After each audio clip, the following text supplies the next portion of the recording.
Hola, bienvenidos a mi canal.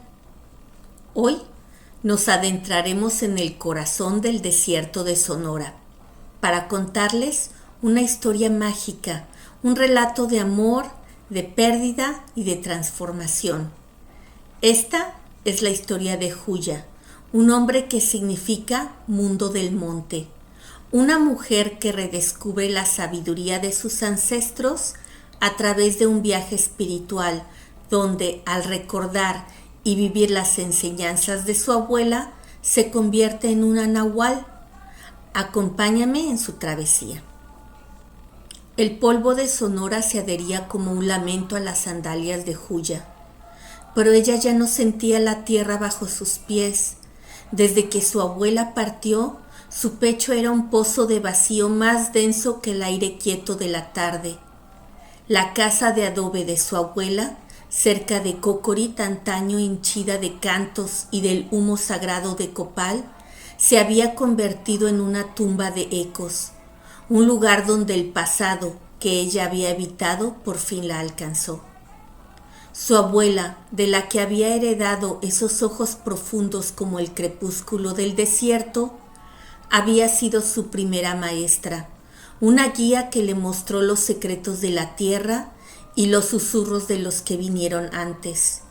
Juntas, bajo el inmenso dosel del cielo, cantaban a las divinidades que habitan en el desierto. Yuku, el monte sabio. Juya Ania, el mundo del monte donde todo germina. Y Sewa Ania, el mundo de las flores que danzan con el viento. Esa noche, el eco de la pena se volvió insoportable. Juya se agitaba en la cama, el recuerdo de su abuela, una presencia tangible, tan fuerte que parecía que podría tocarla. De repente, una voz suave, un susurro que no era del aire sino de la memoria, se deslizó entre las ramas secas del mezquite. Era ella, dulcemente, con un tono que no había escuchado desde la última caricia de sus manos. Su abuela le cantó la canción de la vida, el canto del venado, el héroe primigenio de su pueblo. Al despertar, una luz dorada y nueva bañaba la habitación. La tristeza se había transmutado en una certeza, una marea que la arrastró de vuelta a la raíz de su ser. Cogió las 2 jícaras y el sahumador de barro que su abuela siempre usaba, recipientes de un poder que ella había olvidado, y se dirigió al monte, el único santuario donde su alma podía sentirla cerca.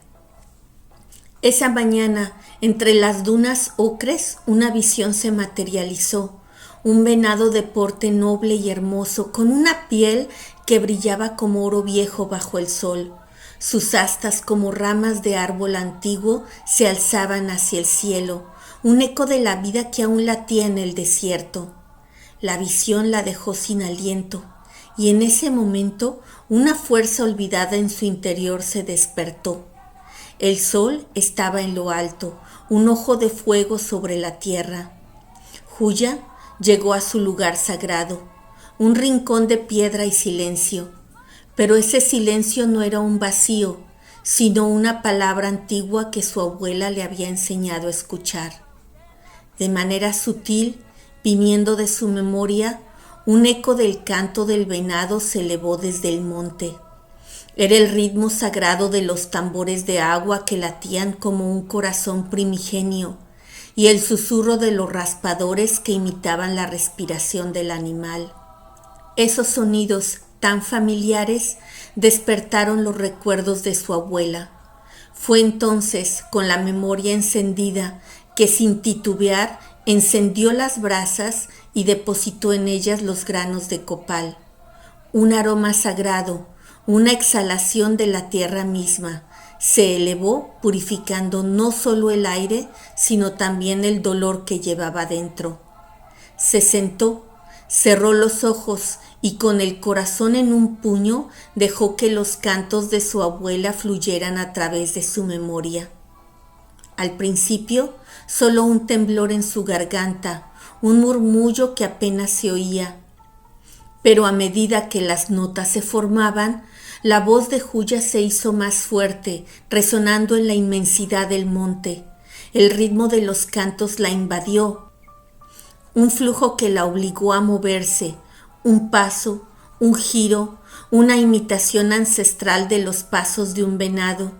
Las jícaras en sus manos no solo eran calabazas, sino extensiones de su corazón latiendo con la misma fuerza que su alma. De pronto, un velo se rasgó. La tierra bajo sus pies vibraba con el ritmo de los raspadores y tambores de agua, ahora visibles y poderosos que le hablaban a su alma. El silencio del desierto ya no era un eco, sino una voz. Un torbellino onírico la envolvió y cuando despertó dentro de él, ya no era ella. Era una criatura de Juya Ania, un venado. Sintió la ligereza de sus patas, el viento entre sus astas. Corrió con una agilidad que no era de este mundo, esquivando árboles y arbustos como un danzante que eludía a un cazador. Durante unas horas que se disolvieron en un solo momento, Juya fue el venado, una criatura de la naturaleza, un protector de la vida. Se sintió conectada con cada ser, el zumbido de los insectos, el canto del cenzontle, el latido primordial del desierto. Cuando la luz del atardecer la devolvió a su forma humana, se encontraba tendida en la tierra, la piel perlada de sudor y la respiración de un alma que regresa de un largo viaje. El sahumador aún humeaba, un testigo silencioso de su peregrinaje. Miró sus sandalias y vio que la tierra había dejado una marca en ellas, como si hubieran caminado por un camino empedrado. Juya no comprendía con la mente lo que había sucedido, pero lo sentía en cada fibra de su ser. Su cuerpo era más fuerte, su mente un cielo despejado. Aunque no había sido consciente de la metamorfosis, sabía que se había convertido en el venado de las historias de su abuela. El viaje la había transformado para siempre. Desde esa noche, el monte se convirtió en su refugio, pero también en su escuela. Una noche, un puma, un espíritu guardián de las montañas, la visitó. Juya se rindió a esa conexión.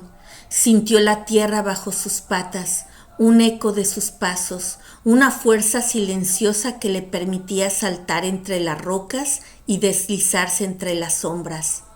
Cada músculo se tensó, listo para el movimiento, cada sentido se agudizó.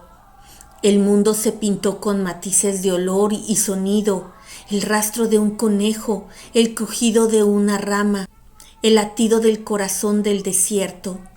Se convirtió en el cazador y protector del monte a la vez, una fuerza primordial que dominaba su entorno con una gracia letal.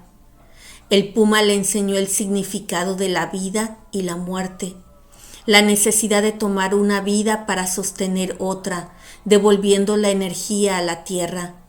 Sintió el sabor de la sangre y la vida que se desvanecía, y al mismo tiempo la gratitud por la fuerza que esa vida le daba, un regalo de la tierra que debía ser honrado. Otra noche, el canto de una grulla la despertó. No era el canto de un pájaro cualquiera, sino el de una mensajera entre los mundos. Juya se unió a ella, alzando los brazos para imitar sus alas. El cielo se desvaneció bajo ella y el viento se convirtió en su única guía. Sintió la ligereza de sus huesos huecos y la fuerza en el batir de sus alas. Desde el cielo, el mundo de los humanos se veía pequeño y el monte se revelaba en toda su inmensidad. Voló por los cerros, cruzó el río y el desierto le mostró sus secretos como si fuera un mapa grabado en la tierra. La grulla le enseñó a ser paciente, a observar desde las alturas y a saber cuándo era el momento de aterrizar y cuándo de alzar el vuelo. Pero la metamorfosis más profunda fue la del tecolote. En la oscuridad de la noche, Juya se convirtió en una criatura de la sabiduría. Su visión se agudizó para ver más allá de la oscuridad, de las apariencias. Sintió el suave plumaje de sus alas y el poder de moverse en completo silencio. El mundo se convirtió en un eco de ruidos imperceptibles, y el murmullo de los insectos y el siseo de las serpientes le contaron las historias que nadie podía oír. El tecolote le mostró el otro lado de la vida, el ciclo de lo que muere para que lo nuevo nazca. Una noche, en pleno vuelo, una pequeña forma se movió en la penumbra. Sin un solo sonido, las garras se abrieron y se cerraron, tomando la vida de una tusa que había salido de su madriguera. Juya sintió la esencia de la vida que se desvanecía en la noche, el olor de la sangre y al mismo tiempo el sabor de la energía que se transforma para regresar a la tierra. El tecolote le enseñó que la verdad no siempre es visible y que se debe buscar en la oscuridad, en lo oculto. Aunque seguía siendo ella misma, la joven del pueblo ahora tenía un nuevo propósito. Había encontrado una forma de comunicarse con su abuela, con la tierra, con sus divinidades. Sus sentidos, antes limitados por su cuerpo humano, ahora se habían vuelto uno con el desierto. La visión de un tecolote permanecía en sus ojos, capaces de distinguir en la noche los movimientos de las criaturas más pequeñas. Sus oídos captaban el más leve susurro del viento y el paso silencioso de los animales. Su cuerpo se movía con la agilidad y la rapidez de un puma. Sus reflejos eran instintivos y precisos, y en su espíritu sentía la ligereza de la grulla, una sensación de poder alzar el vuelo en cualquier momento, de ver la vida con la perspectiva amplia de alguien que ha surcado el cielo. Ahora recordaba a su abuela con una mezcla de amor y dolor, sabiendo que la extrañaría para siempre, pero con una comprensión de que su espíritu no se había ido. Lo sentía en el murmullo del viento, en el latido de la tierra y en el aroma del copal. Su abuela vivía ahora en Yuku, el monte, en Juya Ania, el mundo del monte, y en Sewa Ania, el mundo de las flores. Juya había entendido que su camino era el de mantener vivas las tradiciones de sus ancestros, de su pueblo, de su abuela, que le había dado un regalo invaluable, la capacidad de transformarse, de ser Nahual para siempre. A través de estas transformaciones, Juya entendió la esencia de su pueblo, su profunda conexión con el territorio y con los distintos planos de existencia. Entendió que su abuela nunca se había ido, sino que se había convertido en parte de todo lo que la rodeaba y que la única forma de honrarla era convertirse en la guardiana de sus tradiciones. Juya se dio cuenta de que la tradición de su abuela no podía morir con ella, por lo que decidió que debía seguir sus pasos para que la historia y la memoria de su pueblo no se perdieran. Con el tiempo, Juya se transformó en otros seres. En las noches, la gente contaba que se veía una mujer bailando en el monte, y así se convirtió en Yoreme, la mujer del pueblo, la que canta a los ancestros. Y así termina la historia de Juya, la Nahual. Espero que te haya gustado. El relato es un recordatorio de que nuestra historia y nuestras raíces son una parte fundamental de quienes somos.